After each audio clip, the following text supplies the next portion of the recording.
Quand les nouvelles s'affolent, Métropole fait le point. Le point tous les matins, simultanément sur Radio et Télémétropole. Le point est une courtoisie de la BNC, Accordia Shipping, les pompes solaires, Chimgé, Unipièces et Lissa Lotto. Madame, Monsieur, bonjour. Bienvenue à la rubrique Le Point de Radio et Télémétropole.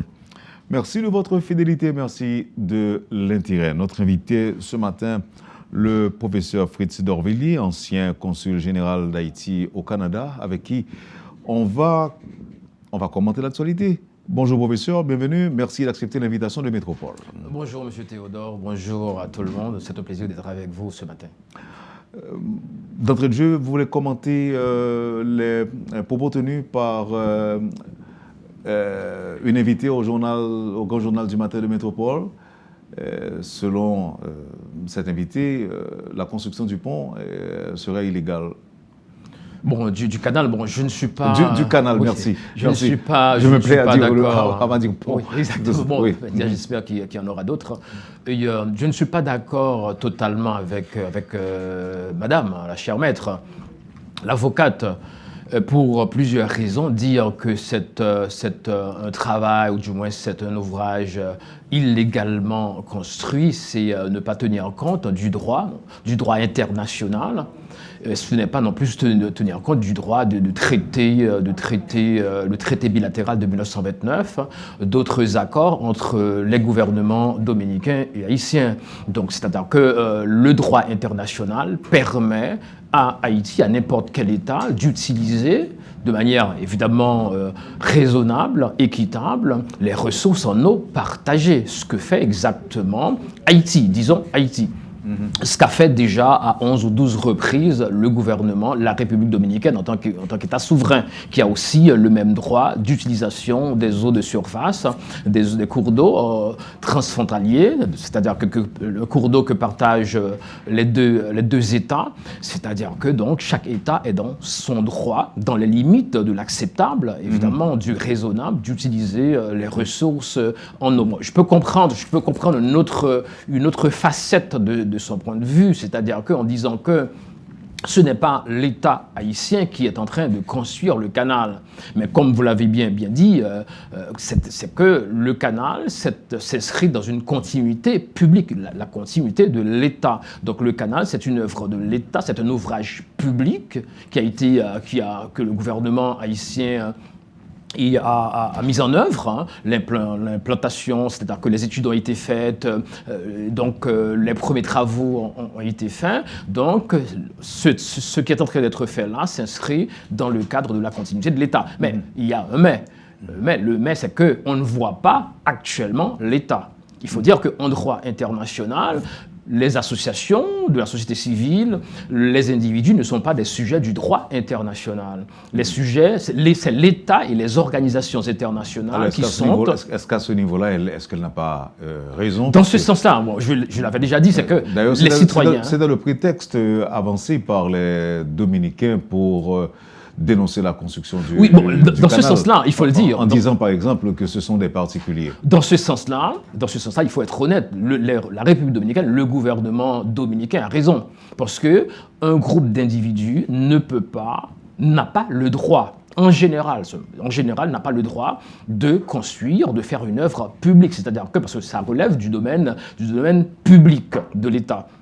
Donc construire comme la rivière, comme d'autres ressources d'ordre public, c'est-à-dire c'est un bien commun. Un groupe d'individus ne peut pas se lever un beau matin et dire voilà, nous allons construire un canal, d'autant plus que c'est un canal qui va être construit sur une rivière partagée avec un autre État. Mais là c'est le problème juridique, mais il y a un autre problème qui est d'ordre politique, c'est que non seulement les individus, les associations avaient commencé à construire le canal, l'État avait pris le relais, l'État haïtien avait pris le relais. Donc c'est pour dire que c'est un travail avant tout, un travail local, un travail d'association locale, de développement local, mais l'État avait pris le relais avec le président Martelly, puis le président Jovenel Moïse. À ce moment-là, c'est au travail de l'État. L'État a le droit de faire ce travail-là. Maintenant, c'est que, étant donné qu'actuellement l'État est absent, jusqu'à présent, l'État ne fait que discourir. Discourir devant l'Assemblée générale de l'ONU, discourir à l'OEA. C'est qu'on ne voit pas véritablement, là est la raison, elle a tout à fait raison, c'est qu'on voit un ensemble d'individus, évidemment, qui ont aussi des droits, qui ont le droit à la vie, qui ont le droit au travail, qui ont le droit à la santé, qui ont le droit à la dignité, comme le dit la Charte des Nations Unies. Ces individus ont des droits naturels, donc ils ont le droit d'assurer leur survie, leur sécurité alimentaire, etc. Mais le fait est qu'en droit international, il faut qu'il y ait une interaction entre les deux États. Le problème, le hic, c'est que l'État haïtien est pratiquement absent. L'État haïtien... est timide. Non, même pas timide. Est-ce que vous voyez, M. Théodore, des ingénieurs du ministère de TPTC sur le canal? Est-ce que vous voyez des ingénieurs agronomes qui ont été envoyés par l'État haïtien? Est-ce que vous voyez du matériel lourd, des engins lourds envoyés par l'État haïtien? C'est-à-dire que l'État haïtien fait ce qu'on appelle botte en touche. L'État haïtien est dans une posture de marronnage. C'est un État, évidemment, historiquement marron, mais actuellement, cet État-là, les gouvernants actuels marronnent. C'est-à-dire que d'un côté, ils ont un discours qui est un discours tout à fait légitime, un discours légal du point de vue du droit international. De l'autre côté, et ce discours-là, c'est beaucoup plus un discours pour la consommation nationale. Le discours qui a été fait au niveau, sur la tribune des Nations Unies, c'est un discours pour non pas pour véritablement les États, les 193 États, mais c'est un discours fait pour apaiser la colère des citoyens haïtiens. Le discours à l'OEA aussi, c'est un discours qui est fait pour apaiser la colère des citoyens. Donc c'est un discours qui est fait, c'est un discours purement politicien. Si vous faites ce genre de discours, évidemment qu'il y a un fond légal. Vous êtes dans votre droit, c'est normal de revendiquer votre droit sur l'échiquier international, mais de l'autre côté, il faut qu'on voit la présence de l'État. Donc jusqu'à présent, les populations locales sont abandonnées à leur sort, ils travaillent seuls, il n'y a aucune présence de l'État. Dans cette perspective-là, le travail devient illégal du point de vue du droit international, parce que l'État ne s'approprie pas. C'est vrai qu'elle a dit qu'il n'y a pas le concept d'appropriation de l'État, mais ce n'est pas l'appropriation, c'est un droit de l'État. C'est un droit que l'État haïtien a du point de vue du droit international, du point de vue de plusieurs traités bilatéraux, c'est-à-dire que d'utiliser l'eau, les eaux en partage. C'est-à-dire que, dans ce sens-là, je crois qu'elle n'a pas... Elle dit, bon, c'est vrai que c'est illégal. Vous lui avez demandé, est-ce que la République dominicaine qui a déjà construit 11 reprises, est-ce que c'était illégal? Mais elle a dit non, mais le fait est que l'État haïtien n'avait pas dénoncé cela. Il n'y a pas eu de réaction de la part de l'État haïtien. Il n'y a pas eu de réaction, mais c'est que la République dominicaine était dans son droit d'utiliser l'eau. Donc, mais la République dominicaine, suivant le principe d'information, de communication, elle aurait dû avertir. Est-ce qu'elle n'était pas tenue? Est-ce que les Dominicains n'étaient pas tenus d'informer? Bien sûr, il était tenu. C'est un principe, c'est l'un des principes, évidemment, de la Convention de New York de 1997. Il y a le principe d'information, le principe d'équité, le principe de raison dans l'utilisation des eaux en partage. Le fait est que l'État haïtien, j'ai entendu dire que la République dominicaine a une fois averti, informé l'État haïtien de la construction d'un ouvrage sur la rivière Massacre, mais il n'y a pas eu véritablement de réponse. C'est comme si on lui dit « je vais faire tel ouvrage », mais il n'y a pas de réponse, donc vous avez le droit de le faire. Une sorte de faire part. Je vous informe. Oui, je vous informe, mais la République d'Haïti... Mais je vous annonce, j'attends pas votre réaction. Mais ce ne sont pas en droit international, c'est vrai, parce qu'il y a des déclarations purement verbales, mais en vous communiquant les documents techniques, l'État haïtien aurait dû accuser réception de ces documents-là et donner à un comité, à des experts, la possibilité d'analyser ce document-là pour voir est-ce que ce ouvrage-là ne menace pas véritablement l'autre partie. À votre avis, professeur, entre demander que les travaux cessent et fermer les frontières entre Haïti et la République dominicaine, comment vous analysez les décisions du président dominicain Luis Abinader? Mais c'est un comportement inacceptable. Le comportement du président dominicain, c'est un comportement d'un dirigeant d'un État voyou. d'un État indécent au sens de John Rawls, c'est-à-dire qu'un État qui ne respecte pas les principes, les valeurs, les normes internationaux. Donc il n'a aucun respect en ce qui concerne la relation internationale entre Haïti et la République dominicaine. Parce que quand même, fermer unilatéralement la frontière, c'est violer un ensemble de droits, notamment le droit à la libre circulation. La circulation des citoyens dominicains, des citoyens haïtiens, mais aussi des étrangers. Du point de vue du droit international humanitaire, du point de vue du droit international des droits de l'homme notamment, mais aussi c'est violer le droit international privé, parce que même vous empêchez à des investisseurs de s'adonner librement à leurs activités. Par exemple, il y a quand même des entreprises sur la frontière, Côte d'Ivoire, etc. Donc les activités ont été fortement handicapées par la fermeture de la frontière. C'est une mesure extrême. D'autre part, il y a aussi une mesure qui viole, un comportement qui viole absolument la Charte des Nations Unies. C'est-à-dire que la Charte des Nations Unies interdit à un État de menacer un autre État. Et ce qu'a fait la République dominicaine en envoyant des soldats, des hélicoptères, des drones, en faisant ce déploiement sur la frontière, même des Dominicains ont été étonnés de voir ce déploiement de force. Ce déploiement de force-là constitue non seulement une menace contre la paix, une rupture de la paix, mais aussi un acte d'agression. L'État haïtien, s'il y avait des responsables chez nous, ici en Haïti, bon, étant donné que l'État est absent sur le canal, l'État est absent par rapport à cette menace-là, par rapport à cet acte d'agression. Parce que le fait, non seulement vous fermez la frontière unilatéralement, vous faites un déploiement militaire tout à fait spectaculaire sur la frontière, donc vous menacez la paix et la sécurité internationale. À ce moment-là, l'État haïtien aurait dû dénoncer ce comportement-là auprès du secrétaire général des Nations Unies, qui est le garant né de la paix et de la sécurité internationale, et aussi le secrétaire général des Nations Unies devrait, dans ce sens-là, alerter le Conseil de sécurité à travers son article 33-34, qui a pour rôle d'intervenir, soit d'envoyer des personnes pour faire l'intercession, la négociation, etc., et même prendre des mesures, parce qu'il y a la violation de 3 éléments importants de la charte, c'est la rupture, c'est-à-dire que la menace contre la paix, la rupture de la paix, un acte d'agression. Donc c'est un comportement tout à fait extrême, un comportement inamical, un comportement d'un dirigeant de l'État voyou.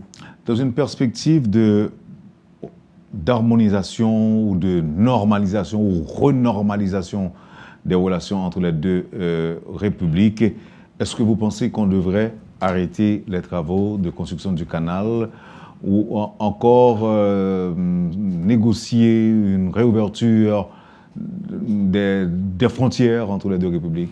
De toute manière, on est une île, c'est-à-dire que les deux pays, les deux États partagent une île. Bon, ils sont appelés à commercer, mais suivant des règles, suivant des normes bien spécifiques. Bon, le fait est qu'on voit actuellement que le commerce est unidirectionnel, c'est-à-dire que c'est pas véritablement une relation internationale d'ordre commercial. est véritablement bidirectionnel, c'est unidirectionnel. La République dominicaine nous vend, nous achetons.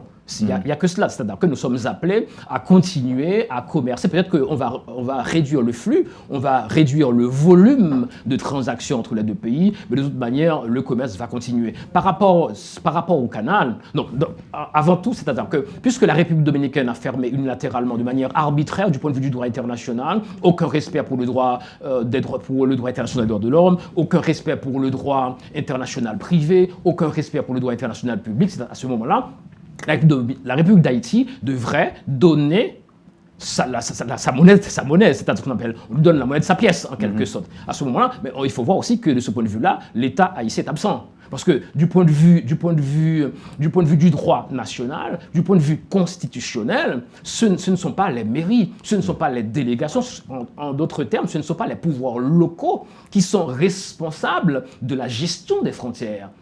La gestion des frontières relève du pouvoir central, notamment du ministère de l'Intérieur et des collectivités territoriales. C'est-à-dire que ce n'est pas au maire, au magistrat de Ouanamet de décider de fermer ou d'ouvrir du point de vue du droit, du point de vue constitutionnel. C'est-à-dire que, vous voyez, c'est comme si l'État haïtien délègue tout le pouvoir, tout son pouvoir, par marronnage évidemment, par calcul politicien, laisse les gouvernements locaux, donc les pouvoirs locaux, gérer l'ouverture, la fermeture, les transactions, etc., avec la République dominicaine. Or, c'est un pouvoir régalien de l'État central. Deuxième volet de votre question, est-ce qu'on doit cesser la construction? Je vous l'ai dit, et madame a raison dans ce sens-là, la République dominicaine a tout son droit de demander l'arrêt en vue d'une négociation. Parce que quand même, il faut qu'il y ait des actes. Pour qu'on puisse négocier, il faut qu'il y ait des actes. Moi, je dirais d'explication au lieu de... Non, il peut demander... Qu'est-ce qu'on va négocier? Non, mais il peut demander une explication en termes d'information, le principe d'information. Il peut aussi demander la cessation des travaux, tout comme on demande la cessation des hostilités entre deux belligérants. Par exemple, entre Israël actuellement avec la Palestine, avec le Hamas, l'international, la communauté internationale pourrait demander la cessation des hostilités, c'est-à-dire un cessez-le-feu. D'ailleurs, l'une des premières missions des Nations Unies, c'est le cessez-le-feu qui a été envoyé des agents du système de l'ONU pour observer le cessez-le-feu en 1948, évidemment, lors de la guerre israélo-arabe, etc. Après, en 1956, lors de la crise du canal de Suez. Le fait est que la République dominicaine a le droit de demander la cessation des travaux, mais l'État haïtien a aussi le droit de dire non, nous ne voulons pas cesser les travaux. Voilà les raisons. La République dominicaine va donner les raisons, la République d'Haïti va donner les raisons. Le fait est que... Non, mais là, en réaction, la République dominicaine aurait pour... devoir de produire des arguments solides bien sûr. Qui prouveraient en quelque sorte que la construction du canal pourrait avoir des impacts sur l'environnement. Exactement. Quand on dit qu'on a dans le cas contraire... Non, bien sûr. Quand on dit qu'on a le droit de demander la cessation des travaux, c'est pas de manière arbitraire, c'est pas de manière verbale comme cela. Je demande comme un chef, comme le président de l'île, comme le gouverneur de l'île, parce qu'il se comporte comme le gouverneur de l'île. C'est ce qu'il fait. Bien sûr, il se comporte comme le gouverneur de l'île. Il demande, moi, je veux la cessation des travaux. C'est pas comme ça. Mais il intervient sur la scène internationale. Il ne rate aucune occasion pour intervenir au nom d'Haïti. Oui, bien sûr. Mais c'est ce qu'on appelle, c'est une condescendance. C'est du cynisme. C'est quelqu'un de condescendant, quelqu'un de cynique. Parallèlement, il demande à ce qu'on prenne en compte le sort d'Haïti, le pauvre Haïti. Il faut que la communauté internationale vienne en aide à ce pauvre Haïti de manière condescendante. C'est même pas par amitié, véritablement. C'est par mépris, par condescendance qu'il le fait. Est-ce qu'il ne profite pas, par exemple, de la faillite de l'État, disons mieux, de l'absence de chef de l'État, quand on sait que Jovenel Moïse a été assassiné, s'il y avait... Parce que normalement, en diplomatie, le premier des diplomates, c'est le président. Oui, c'est lui, suivant la constitution haïtienne, c'est lui le chef de la diplomatie. C'est lui le chef de la diplomatie. Oui. Maintenant, est-ce que c'est parce que il y a ce manquement côté haïtien, d'autant qu'on n'a rien fait pour, jusque-là, 2 ans après, pour avoir un président, pour élire un nouveau président. Est-ce que c'est pas une opportunité offerte sur un plateau d'argent à Abinader? Oui, évidemment, parce qu'il y a un vide. Il y a un vide d'État. Donc il l'exploite. Non, bien sûr, il exploite. Parce que quand le docteur Claude Joseph était là, il a dit, écoute, monsieur, prenez garde, vous n'êtes pas le gouverneur, le porte-parole de l'île. Vous avez le droit de parler pour votre pays. Le fait est que vous avez aussi le droit de dénoncer le comportement d'Haïti. Ce comportement-là menace notre sécurité. C'est normal, parce que c'est pour cela qu'il y a l'Organisation des Nations Unies, c'est pour cela qu'il y a le Conseil de sécurité qui protège, qui est une forme de garantie, qui est là pour garantir la paix et la sécurité internationale. Il a le droit de dire, voilà, les activités qui se font en Haïti, donc ce qu'on appelle l'instabilité politique, les violences, les gangs, constituent une menace pour la République dominicaine, donc pour la paix et la sécurité internationale, et en premier lieu pour le pays voisin, pour la République dominicaine, c'est normal, et c'est vrai en quelque sorte. Mais le fait de dire partout, voilà, il faut qu'on protège, etc., et parallèlement, vous empêchez à la population de prendre son destin en main. Vous empêchez au gouvernement haïtien de faire un travail qui va améliorer les conditions de vie d'une bonne partie de la population de son État. Le fait est que ça, c'est de l'hypocrisie, c'est du cynisme. Vous avez dit tout à l'heure, par rapport à l'autre volet de la question, en ce qui concerne l'État, il s'est dit Canal n'a pas campé, ou bien les travaux ne vont pas cesser, comme l'a dit avec un petit peu de populisme, etc. Parce que c'est un discours pour la consommation. Je pense que c'est un discours qui a été prononcé comme le discours du Premier ministre des Nations Unies, sans conviction, véritablement. C'est un discours qui est fait pour la consommation nationale. Donc vous faites allusion à Léon Charles, le canal ne va pas s'arrêter. Comme vous l'avez dit tout à l'heure, il aurait pu nuancer cela. Il aurait pu nuancer cela, parce qu'on ne peut pas dire que le canal ne va pas s'arrêter. Il faut laisser ce discours aux populations locales. Parce que, vous voyez ce que je veux dire? Il fallait dire que l'État haïtien a le droit, compte exercer ce droit-là, le droit de protéger sa population, le droit d'entreprendre des travaux qui améliorent le sort de sa population. L'État haïtien va tout faire pour pouvoir réaliser donc ce travail-là, pour pouvoir réaliser et continuer à réaliser ces travaux-là. Mais dire ça, ce n'est pas dire que les travaux ne vont pas cesser. Si vous dites que les travaux, l'État haïtien, je vous parle du discours de l'État haïtien, parce que par populisme, l'État haïtien n'est pas obligé d'adopter le discours, en quelque sorte, des populations locales. Parce que l'État haïtien est un acteur de la scène internationale. C'est comme si on a le peuple avant et l'État ensuite. L'État suit le peuple. Bon, bien sûr, du point de vue politique, le peuple est avant, parce que le peuple est souverain, c'est le peuple qui est la source du pouvoir étatique. C'est-à-dire que la légitimité du pouvoir, le pouvoir tire sa légitimité du peuple. Le peuple est en premier, est positionné. Oui, mais est-ce que ce n'est pas à l'État de donner le ton au contraire? Oui, du point de vue international, du point de vue sur la scène internationale, le responsable, le sujet du droit international, c'est l'État. Et donc les acteurs, ce sont les gouvernants. Les gouvernants, les dirigeants des États. Donc l'État doit prendre une posture beaucoup plus ferme et diplomatique et non pas une posture radicale dans ce sens-là pour dire voilà, les travaux ne vont pas cesser. Or, s'il va y avoir une médiation, s'il va y avoir un arbitrage, le médiateur peut demander la cessation des travaux pour que un comité d'experts puisse venir, etc. etc. Donc dire cela, c'est du populisme. C'est du populisme pur et simple. Vous avez une attente par rapport à la mission de l'OEA? Bon, l'attente, l'OEA joue son travail parce que tout simplement, c'est un organisme régional du point de vue du droit international. C'est un organisme qui coopère aussi avec l'ONU, comme l'OTAN, comme l'OSCE, comme l'Union européenne, comme l'Union africaine. Le fait est que l'OEA s'est toujours mêlé de ces conflits-là. C'est d'ailleurs inscrit dans la charte de l'OEA pour essayer de pacifier les relations entre les membres de l'organisation. Donc l'OEA va venir remplir sa fonction, jouer son rôle dans le sens de la pacification des relations entre les pays membres, d'établir un climat de paix entre les pays membres. Donc l'OEA va envoyer des experts, ils vont faire un rapport. À ce moment-là, le problème est-ce que les deux États vont accepter le rapport du comité d'experts de l'OEA? Dans le cas contraire, qu'est-ce qui va se passer? À supposer par exemple que l'OEA exige un arrêt des travaux. Donc si l'OEA... Et les Haïtiens refusent. Non, mais ça va être très compliqué parce que l'OEA, nous sommes un acteur, nous sommes un membre de l'organisation, nous devons respecter les règles de l'organisation. On ne peut pas violer les règles de l'organisation comme cela. Si l'OEA demande l'arrêt des travaux, il faut qu'on arrête les travaux. Mais le problème, ce n'est pas actuellement l'État qui effectue les travaux.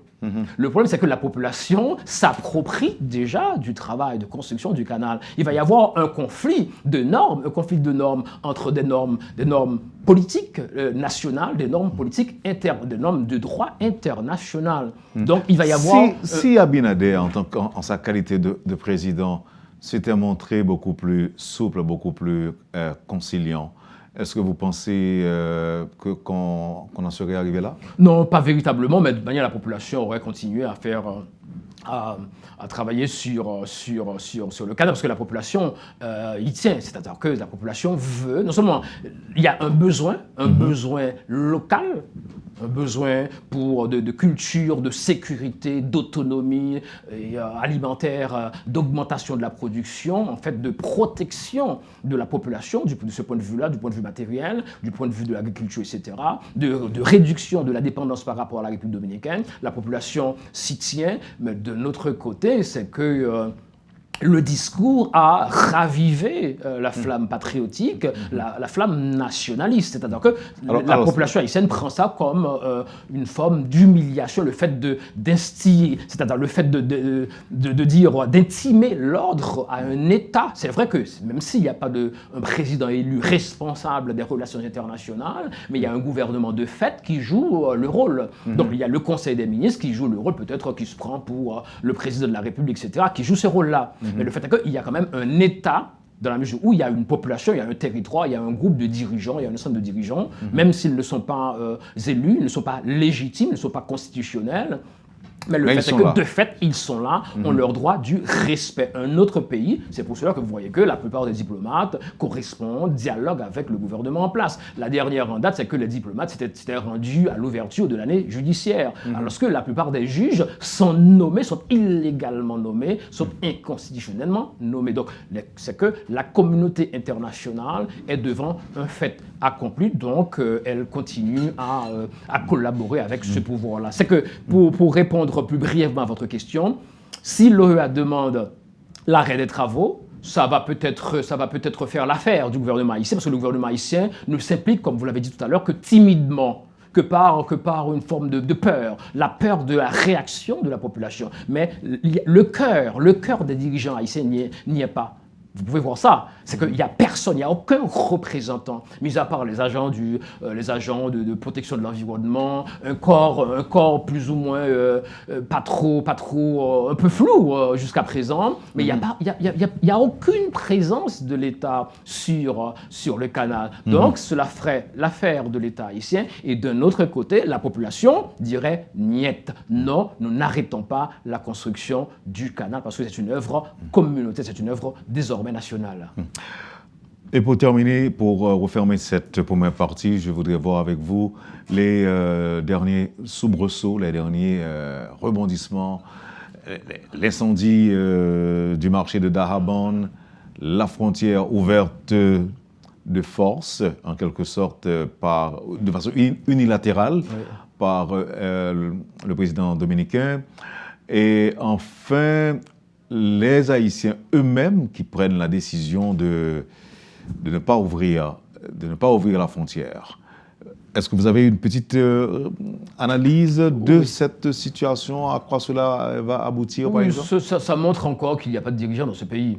Personne ne nous représente, personne n'assure notre dignité du point de vue international. Le fait de ne rien dire, le gouvernement, le ministère de l'Intérieur, sinon le ministère des Affaires étrangères, aurait pu dire non, en attendant, nous gardons la frontière fermée pour une investigation, pour voir, etc. Qu'est-ce qu'il y en a? Est-ce que les commerçants sont protégés? Pour essayer, en quelque sorte, de sécuriser la zone. Le gouvernement aurait pu avoir ce prétexte-là pour garder fermée la frontière. Mais le fait est que on ne sait rien, on ne sait pas, est-ce qu'on va ouvrir la frontière, est-ce que la frontière, du côté haïtien, on va continuer est-ce que la frontière va continuer à être fermée? Donc le fait est que le gouvernement central laisse la possibilité, dans ce sens-là, au gouvernement local, donc aux pouvoirs locaux, notamment à la mairie de Ouadamène, de décider. Ce qui montre encore la faiblesse, l'inexistence de l'État, ce qui décrédibilise Haïti du point de vue des yeux de la République dominicaine. C'est-à-dire que les dirigeants dominicains nous regardent avec pitié. Non, mais avant la mairie, il y avait aussi des organisations de la société civile, notamment à Belader, parce que là, j'ai vu des stocks de marchandises ce week-end partis en fumée, et puis il y a des barricades qui avaient été érigées. C'est une version allégée du Bois-Calais. C'est-à-dire que c'est une version allégée du Bois-Calais. La population se sécurise. Puisqu'il n'y a pas l'État, l'État est inexistant. Vous voyez, quand la population a voulu faire une action au déclat, c'est-à-dire que cadenasser la frontière, murer la frontière, les policiers étaient venus, mais on ne les a pas vus autour du canal pour sécuriser les travaux de la population. C'est qu'il faut faire la distinction entre le régime d'engagement, ce qu'on appelle un régime d'engagement de la société civile, des organisations civiles et l'action publique de l'État. Le fait est que le problème sur la frontière, c'est que l'État haïtien n'existe pas. La population locale prend en main la gestion de la frontière, c'est-à-dire que soit l'ouverture, soit la fermeture. Or, c'est l'État qui aurait dû être le décideur en la matière. Je veux dire, l'État central. Or, l'État central, mis à part le fait d'envoyer après quelques policiers qu'on ne les a pas vus sur la frontière, l'État haïtien est absent. Il n'y a aucun communiqué après l'ouverture de la frontière par les Dominicains, unilatérale encore, fermeture unilatérale, donc ouverture unilatérale, on aurait dû avoir un mot du ministère des Affaires étrangères, ou du moins un mot du ministère, une note du ministère de l'Intérieur haïtien, mais il n'y a aucun mot. C'est le silence radio, mis à part quelques petites notes du ministère de la Communication, mi-figue, mi-raisin, sinon fade. Il n'y a plus rien du tout. Donc, c'est la population qui décide désormais. On peut dire qu'il y a une scission. Donc, il y a la République de Rouanamed, désormais. La République de Rouanamed, de la mesure où la population constate qu'il n'y a pas d'État, qu'il n'y a pas de dirigeant. La population, donc, gère elle-même la frontière. C'est pas seulement à Rouanamed, c'est pareil aussi à Belader et aussi à Ansapitre. Disons la frontière, les passages officiels de la frontière. Les populations de ces passages disent, voilà, il n'y a pas d'État, il n'y a pas de responsable, sinon il y a une bande de gens qui timides, qui protègent. En fait, c'est une timidité qui a à voir avec la protection de leurs intérêts privés, leurs intérêts de clan. Donc, il n'y a pas d'État. Cet État, ces dirigeants qui existent là, ils sont là que pour eux-mêmes. Ils ne sont pas là pour la population. Donc, il est tout à fait naturel que la population se prenne en charge, donc prenne en charge sa propre sécurité. Aussi, défende elle-même la dignité non seulement des gens de la frontière, mais aussi défende de manière beaucoup plus générale la dignité du peuple haïtien. Fritz d'Orvilliers, l'invité de la rubrique Le Point de ce matin, ancien consul général d'Haïti au Canada, professeur d'université. Notre invité ce matin pour commenter l'actualité. On observe la pause et à tout à l'heure. Le Point est une courtoisie de la BNC, Arcordia Shipping, les pompes solaires, Chimgé, Unipièce et Lissa Loto. Bienvenue à la deuxième partie de la rubrique Le Point de ce matin. Le professeur Fritz d'Orvilliers est notre invité ce matin. Vous savez que des auditeurs et internautes interagissent avec nous. Et d'abord, il y a un auditeur qui nous fait un petit rappel, et je cite avec votre permission évidemment. Oui, on doit noter que la République dominicaine avait été avisée de la construction du canal lors d'une réunion planifiée entre les délégations haïtiennes et dominicaines en 2021. Cet accord avait été approuvé techniquement et d'autres aspects par les deux parties. Ces actuels travaux constituent une continuité de cet accord. C'est un rappel d'un auditeur. C'était pas un accord. C'est-à-dire que c'était pas bon. Au fond, ce que la personne dit est vrai, mais ce n'était pas un accord. C'est une déclaration conjointe qui a été faite à la suite d'une réunion, déclaration conjointe du 27 mai 2021. Donc, c'est pas une déclaration pour informer. C'était pas une réunion pour informer véritablement la République dominicaine. La République dominicaine a protesté contre la continuation, la construction du canal. Donc, la République dominicaine s'est manifestée. La République dominicaine a envoyé des soldats, des militaires sous la frontière, même ils ont pénétré en quelque sorte sur le territoire haïtien à ce moment-là. C'est à ce moment-là que les diplomates haïtiens, notamment l'ambassadeur Smith-Augustin, mon ami ambassadeur Smith-Augustin, ils ont convoqué une réunion. Donc, à la suite de cette réunion-là, on a eu ce qu'on appelle la déclaration conjointe du 27 mai 2021, par laquelle la République dominicaine a reconnu évidemment que non seulement Haïti a le droit d'utiliser, de faire ce travail-là sur le canal, mais aussi la République dominicaine a accepté, a reconnu que ce n'est pas un travail de déviation ni d'altération du cours d'eau. Donc la République dominicaine était d'accord, parce qu'il y a eu sans doute des éléments techniques. Et s'ils étaient d'accord avant, pourquoi aujourd'hui Je crois qu'ils se sont ravisés après, je crois, qu'ils sont ravisés après, presque quelques jours après, pour dire voilà. Et pourquoi ce rebondissement? Non, mais c'est toujours. Il y a aussi des pressions, il y a des lobbies, il y a des pressions politiques, il y a des pressions des agriculteurs, des entrepreneurs, des investisseurs, etc. Parce que, Théodore, la question de l'eau, il ne faut pas seulement voir la question de l'eau de point de vue purement individuel, c'est-à-dire au niveau de la population. La question de l'eau, notamment en République dominicaine, devient un enjeu économique. Un enjeu économique d'ordre national, mais aussi un enjeu économique d'ordre international, étant donné le nombre d'investissements, le flux et le volume d'investissements étrangers en République dominicaine qui vont devoir utiliser, qui vont avoir besoin d'eau, beaucoup d'eau en République dominicaine. Donc il y a toutes ces pressions-là. Et si le président fait le jeu des ultranationalistes? Mais ça, il y a des gens qui parlent. Moi, je ne fais pas ce genre de distinction véritablement, étant donné que j'ai beaucoup lu sur la République dominicaine. Les gens qui disent ah oui, non, le peuple dominicain, c'est un peuple frère. Ce n'est pas un peuple frère.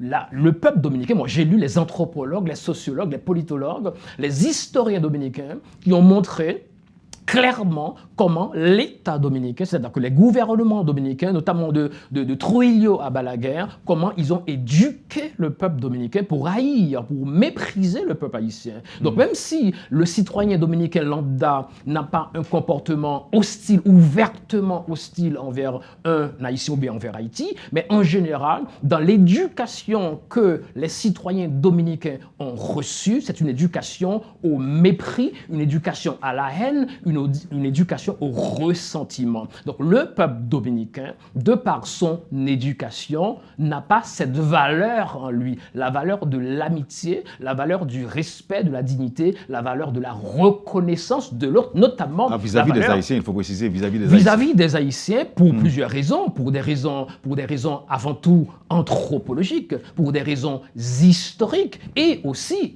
pour des raisons raciales, parce qu'une bonne partie, la grande majorité de la population dominicaine rejette avec mépris leur africanité, leur origine, leur négritude. Ils ne veulent pas du tout entendre parler de leur côté nègre. Donc, ils préfèrent même le Dominicain qui a beaucoup plus de peau, beaucoup plus noir, en quelque sorte, plus foncé, disons, plus foncé. Je suis un nègre comme vous, comme tout le monde, comme tous les Haïtiens d'ailleurs. C'est-à-dire que même le Dominicain qui est le plus foncé de peau que moi se déclare indio. C'est-à-dire qu'ils ne reconnaissent pas ce qui fait l'essence de l'anthropologie, de la sociologie haïtienne, c'est-à-dire que la revendication de la négritude, la revendication de l'origine africaine, c'est-à-dire que de la civilisation, de la culture africaine. C'est-à-dire que le peuple dominicain n'est pas un peuple frère, donc le peuple dominicain, ce ne sont pas les ultranationalistes, mais le plus souvent,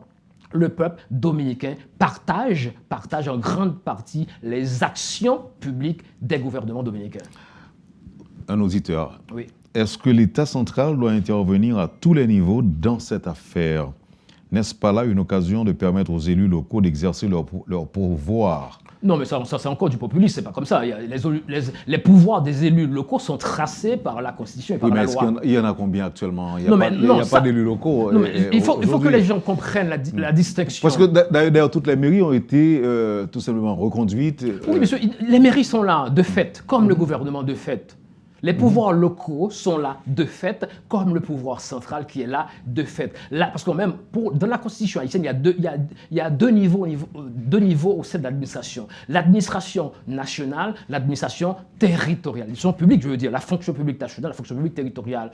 Les gouvernements locaux ont leurs prérogatives. Leurs prérogatives, c'est-à-dire que leurs droits et obligations, leurs attributions sont retracées par la Constitution et par la loi. Certes, quand je dis loi, il y a des décrets sur les collectivités territoriales. Donc, les collectivités territoriales n'ont pas pour attribution de gérer les frontières. La gestion des frontières, c'est la loi. C'est la Constitution, c'est la loi. La gestion des frontières relève du pouvoir central. C'est une attribution exclusive du pouvoir central, point barre. Donc, étant donné la situation, c'est une situation pure actuellement politique au niveau des points frontaliers, c'est une situation où le peuple s'est pris en main, le peuple se dit, voilà, nous n'avons pas de gouvernement, nous n'avons pas de gouvernants, ils font un silence de cimetière, un silence lâche, un silence complice par rapport au comportement belliqueux, arrogant, méprisant de la République dominicaine, ils disent rien du tout. À ce moment-là, la population se dit, voilà, nous avons un besoin matériel, tout comme nous avons un besoin symbolique. Le besoin symbolique, c'est le besoin d'être respecté, d'être considéré à part entière, comme le dit la Charte des Nations Unies, tous les hommes et toutes les femmes naissent et demeurent libres et égaux en droit et en dignité. Le peuple haïtien a besoin non seulement de cultiver sa terre, d'avoir de l'eau pour cultiver sa terre, mais le peuple, puisqu'on ne vit pas seulement de pain, le peuple haïtien a aussi besoin de symboles, le symbole de respect de sa dignité, le symbole de sa racine, le respect de sa base anthropo-historique. C'est là le problème. C'est pas un problème de dire, voilà, quand on dit ça, quand on parle de pouvoirs locaux, je ne dis pas que les mairies des zones ne doivent pas faire ce qu'elles font. Je dis tout simplement, elles le font par absence de l'État. Normalement, d'ailleurs, c'est à leur honneur, hein, les maires, les associations locales, les pouvoirs locaux, etc. C'est tout à leur honneur de se prendre en charge, étant donné le vide, le vacuum, l'inexistence de l'État central. Donc, c'est-à-dire qu'en droit, les pouvoirs locaux n'ont pas pour attribution de gérer la frontière, mais de fait, ils doivent gérer la frontière parce qu'il n'y a pas d'État central. Je viens d'apprendre que la fermeture ou encore l'entrée des produits dominicains sur le territoire est donc interdite. Par quel type d'acte public? Par la population. Ah oui, bon, c'est-à-dire la population. Automatique. Ça, c'est tout à fait attendu. Donc la population, encore une fois, défend son droit au travail, son droit à la culture, au travail de la terre, dans de bonnes conditions, notamment avec l'eau, il faut que même avec l'accès à l'eau, mais aussi défend son droit à la dignité humaine, puisque la population se dit voilà, il faut qu'on nous respecte. Maintenant, même si le pouvoir central ne fait rien pour que les autres États, pour que la République dominicaine nous respecte, mais nous allons nous faire respecter. Il y a désormais une sécession, en quelque sorte, entre les populations locales et le pouvoir local, et le pouvoir central, puisque ce pouvoir-là n'existe pas. La force multinationale, les Kenyans Oui. vont arriver bientôt. D'abord, il y a une délégation qui est attendue cette semaine Oui.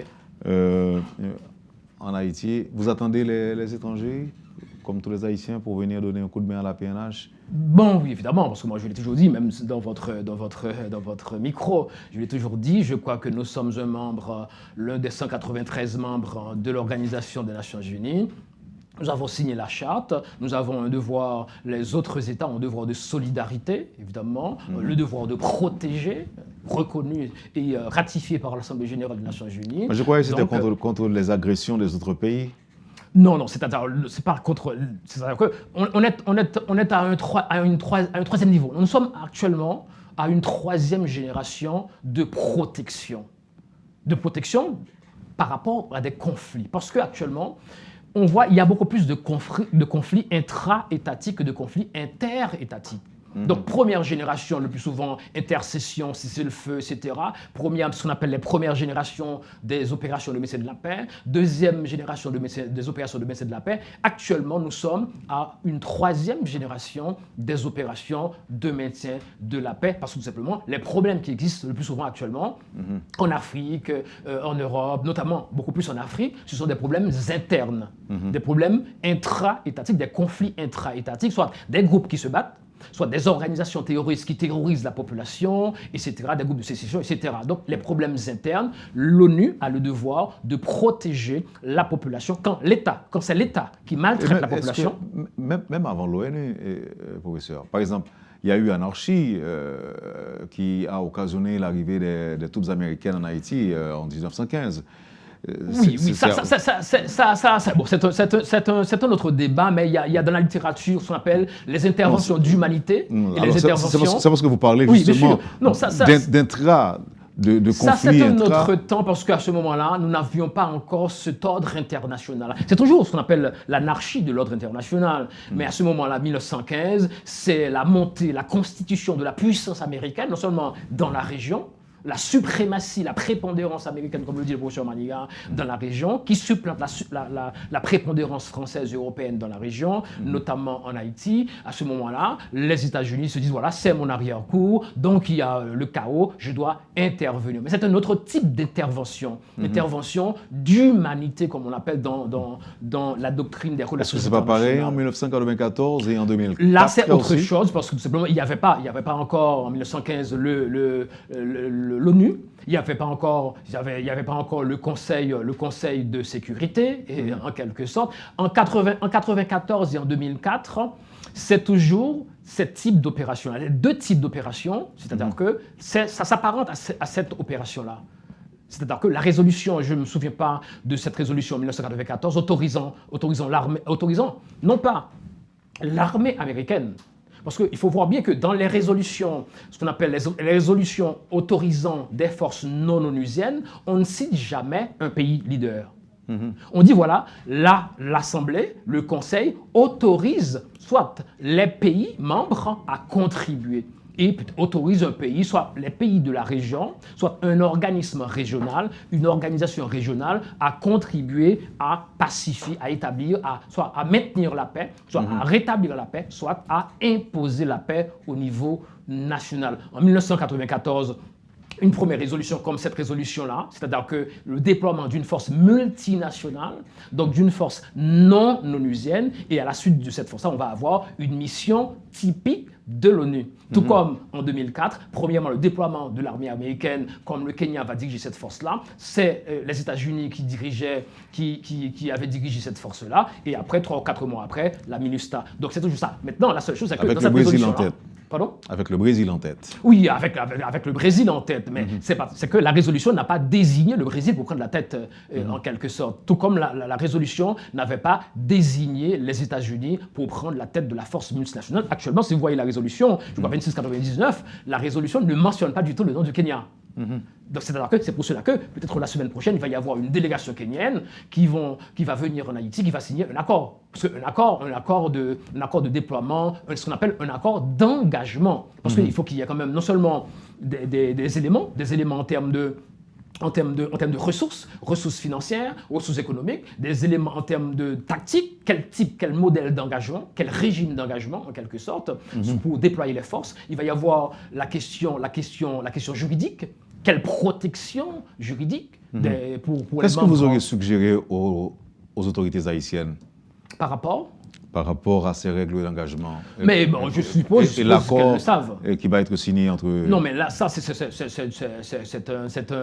une action qui relève du pouvoir régalien de l'État central, c'est-à-dire qu'ils vont négocier. Peut-être que les Kenyans vont venir avec un contrat, avec leur proposition. un document d'accord pour signer un accord d'engagement. Parce que tout simplement, les Kenyans ne vont pas s'engager, c'est certes, parce que les Kenyans n'ont pas directement... Le Kenya n'a pas directement une mission pour venir faire cela. Une mission que lui donnent les Nations Unies, notamment le Conseil de sécurité. Parce que le nom du Kenya n'est pas mentionné dans la résolution. C'est-à-dire que n'importe quel pays peut se proposer pour diriger, pour prendre la tête de cette mission-là. Donc il revient à ce pays-là de se mettre d'accord avec l'État.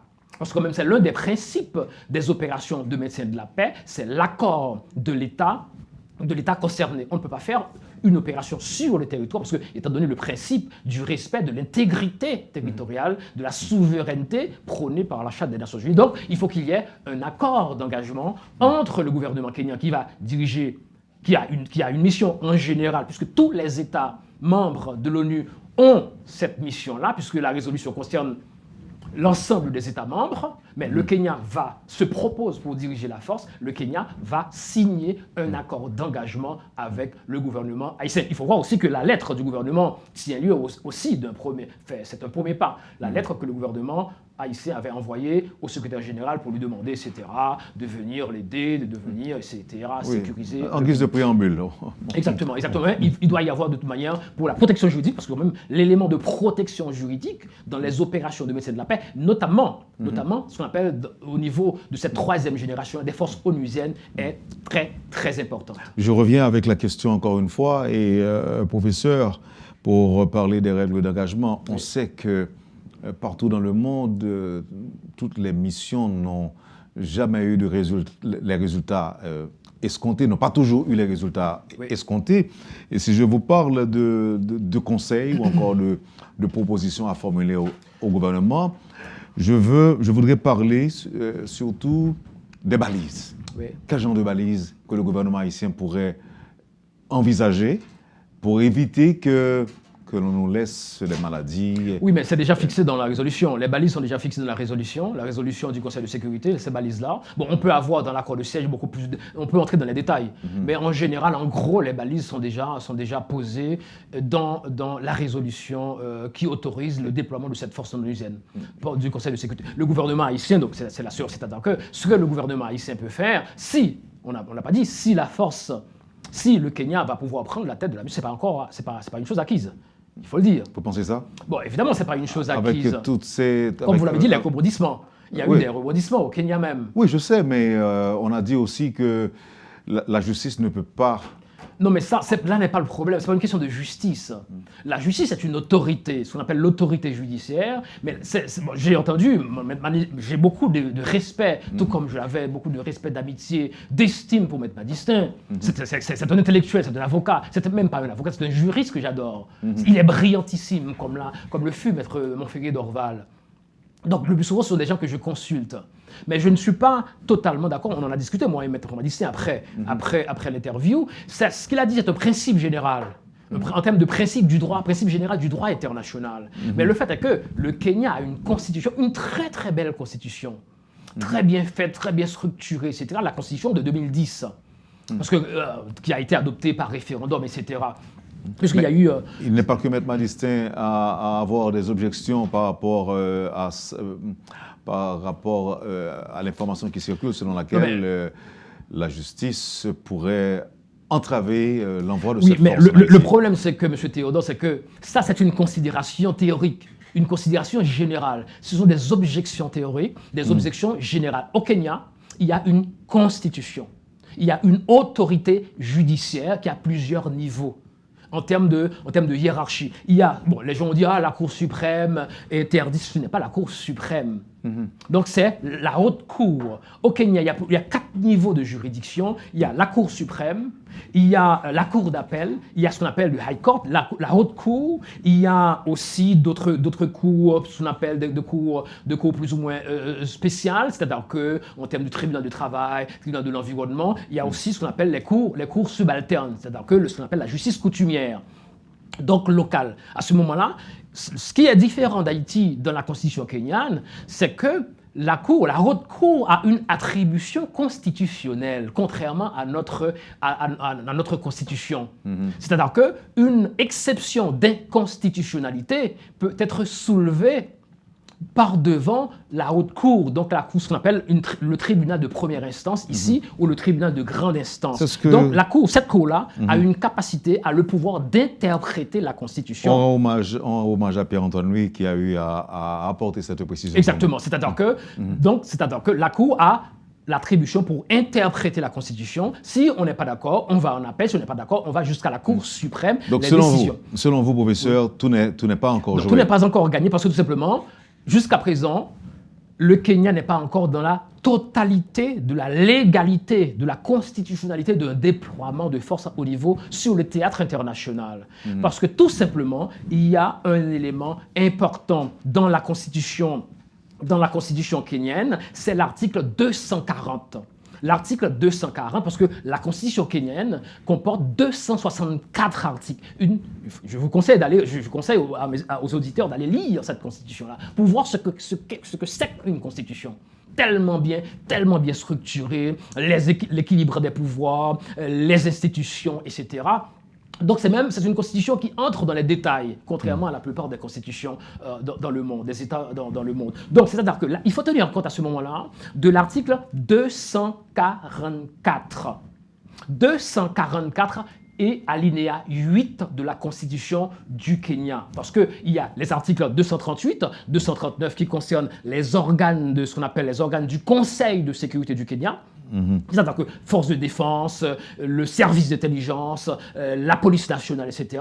Donc à ce moment-là, l'article 244 vous dit que le Conseil de sécurité du Kenya peut décider du déploiement d'une force à l'international.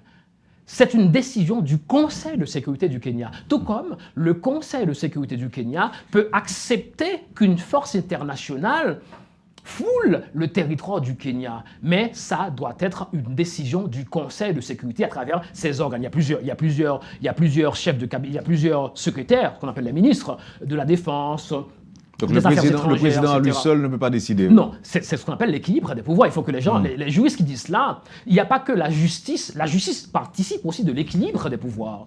Parce que la justice, en quelque sorte, est là pour plus ou moins surveiller l'application de la loi par l'application et la fabrication. Je termine là-dessus, M. Théodore, pour vous dire que c'est que l'article 240 alinéa 8, alinéa A, et des 3 autres sous-alinéas I et II, qui disent, voilà, pour que le Kenya, le Conseil de sécurité autorise ce déploiement-là, il faut qu'il le fasse avec l'autorisation du Parlement, qui est un autre pouvoir.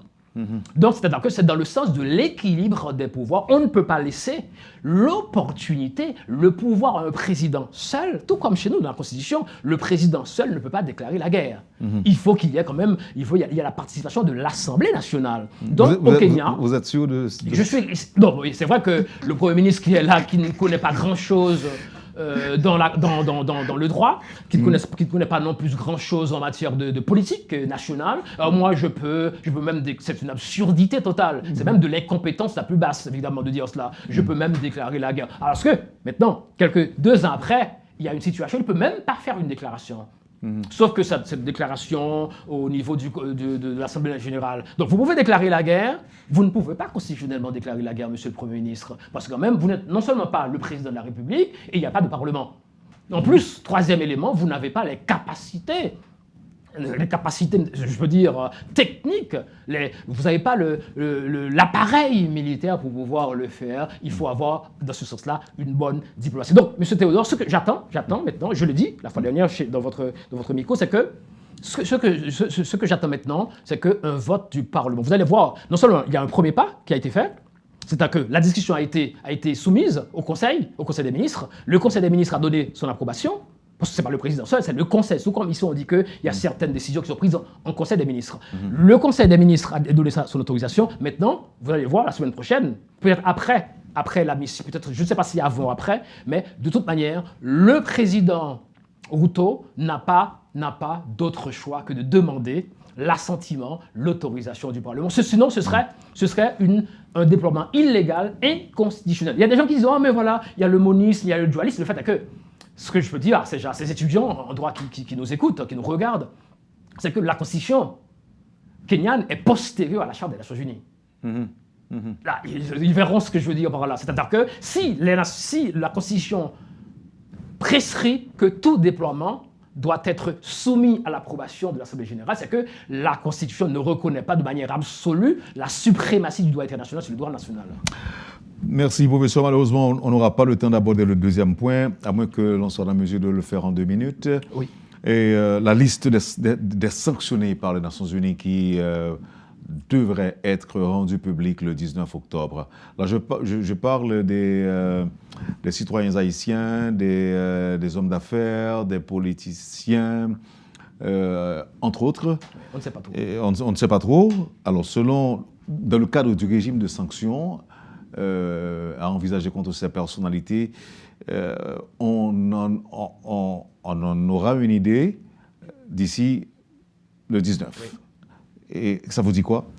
Ça me dit, bon, c'est le travail, c'est l'une des attributions du Conseil, du Comité de sanctions des Nations Unies. C'est le travail du... Est-ce que vous pensez que ça va être utile dans la recherche de solutions à l'impasse sécuritaire, à la crise sécuritaire à laquelle je ne crois pas trop. Je ne crois pas trop, sinon il y a eu les premières sanctions. On a vu l'augmentation des cas de la sécurité partout dans le pays, même l'aggravation des actes de barbarie. On a vu ce qui s'est passé à Kanara, dans d'autres endroits, dans l'Artibonite, etc.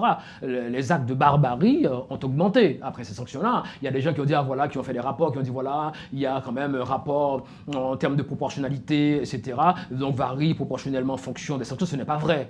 C'est-à-dire que ce sont des études qui ne se sont pas basées véritablement sur des données factuelles. Donc à ce moment-là, sanctions... Donc malgré les sanctions déjà prises, selon vous, ça n'a eu aucun effet sur... Non, pas vraiment, non, pas du tout. Sauf peut-être que ça a apaisé un petit peu le climat politique. Ça a apaisé la guerre entre les politiciens. Mais le fait est que le Conseil de sécurité a ce pouvoir-là, un pouvoir de qualification, un pouvoir de recommandation, un pouvoir de sanction. Dans ce troisième pouvoir de sanction, il y a 2 types de sanctions. Les sanctions économiques, les sanctions militaires. Sanctions militaires, c'est-à-dire que la force militaire, par exemple, force militaire onusien, etc. Sanctions économiques. Le plus souvent, les sanctions économiques, c'est pour ne pas autoriser le déploiement de la force. C'est ce qu'on appelle, c'est pour faire l'économie de l'action de l'ONU. Parce que l'ONU est en crise, évidemment. Parce qu'on a vu que partout dans le monde, ça a commencé avec Daesh, les sanctions contre les organisations terroristes, les sanctions contre les personnalités iraniennes, contre la Russie. La Russie, il y a beaucoup de sanctions canadiennes, américaines, etc., l'Union européenne contre la Russie. Mais ça n'a pas empêché, après, évidemment, les actions de la Russie depuis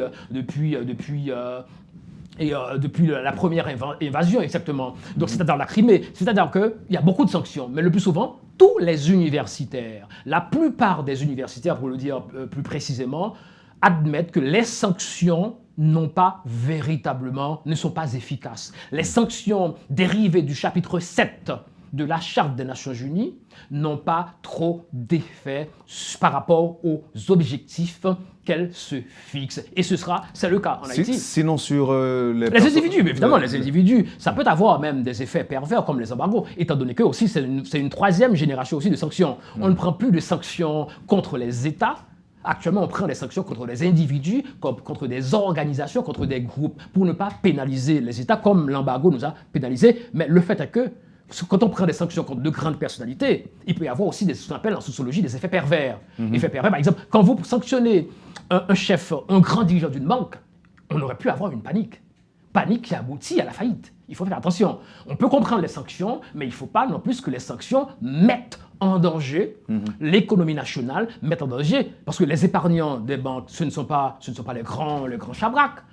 Ce sont les gens de la classe moyenne, même de la classe populaire qui épargnent, la plupart des épargnants. Donc s'il y avait la panique au niveau des épargnants, on a sanctionné un grand dirigeant d'une banque, on a sanctionné telle banque, tout le monde se précipite à la banque pour retirer leur argent, c'est la faillite totale, c'est la débandade totale. À ce moment-là, ça aurait été un effet pervers des sanctions. Sinon, on n'a jamais vu véritablement des pays se plier. Même, on a vu avec l'Iran, on a gelé des fonds pour l'Iran. Récemment, on lui a remboursé ces fonds-là par rapport à d'autres objectifs stratégiques de ces pays-là. Mais je peux comprendre les sanctions.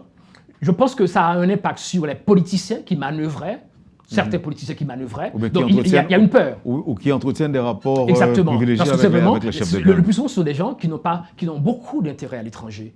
Quand on dit à ces gens-là, vous ne pourriez pas voyager, ils paniquent, ils vont se calmer. Mais ça ne va pas calmer les bandits, ça ne va pas calmer les associations de malfaiteurs, ça ne va pas non plus apporter, évidemment, la bonne vie qu'attend le peuple haïtien. Merci beaucoup, professeur Fritz Dorvilliers. C'était un plaisir de vous avoir avec nous ce matin. Merci encore une fois de votre disponibilité et à la prochaine. Un plaisir.